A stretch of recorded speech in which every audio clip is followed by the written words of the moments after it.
শহরে একের পর এক বহুতল হেলে পড়ার ঘটনা। বাঘাযতীনের পর এবার ট্যাংরা ৫৮ নম্বর ওয়ার্ডের ক্রিস্টোফার রোডে একটি নির্মীয়মান চারতলা বাড়ি হেলে পড়ল বুধবার। ঘটনাকে কেন্দ্র করে তীব্র আতঙ্ক।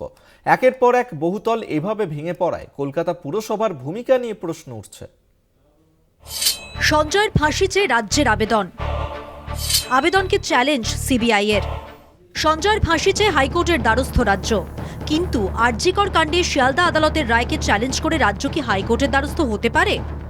বুধবার তা নিয়েই প্রশ্ন তোলেন সিবিআই এর আইনজীবী।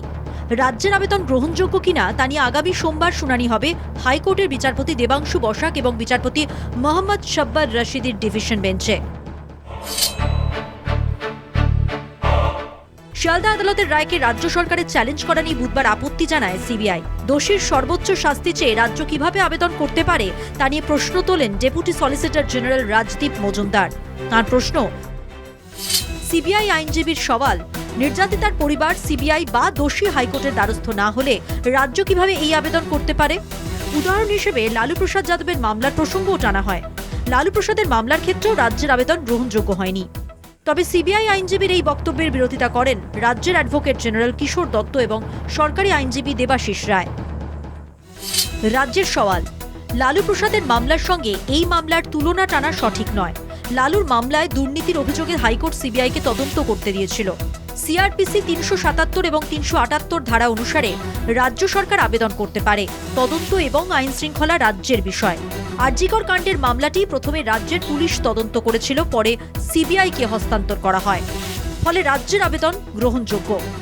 বুধবার হাইকোর্টে শুনানির সময় দোষী সঞ্জয় রায়ের এক আইনজীবী উপস্থিত ছিলেন।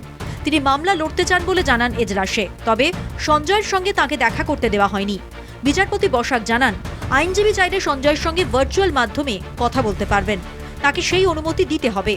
আদালতের ওকালতনামায় স্বাক্ষর করতে দিতে হবে। সোমবার ফের মামলার শুনানি। বিচারপতি রাজ্যের তরফে আইনজীবী দেবাশিস রায়কে জিজ্ঞেস করেন। বিচারপতির প্রশ্ন, রাজ্যের এই মামলা সম্পর্কে নির্যাতিতার পরিবার কি কিছু জানে?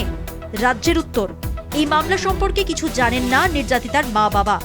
বিচারপতির পর্যবেক্ষণ, সোমবার রাজ্যের এই আবেদন গ্রহণ করা হলে নির্যাতিতার পরিবারের বক্তব্য শোনা হবে। আগামী সোমবারের মধ্যে নির্যাতিতা ও অভিযুক্তের আইনজীবীকে ওকালতনামা দাখিল করতে হবে। সোমবার মামলার ফের শুনানি। রাজ্যের আবেদন গ্রহণযোগ্য হবে কিনা সোমবারের শুনানির পর সিদ্ধান্ত নেবে কলকাতা হাইকোর্ট। পীযূষ কান্তি নাগের রিপোর্ট, কলকাতা টিভি।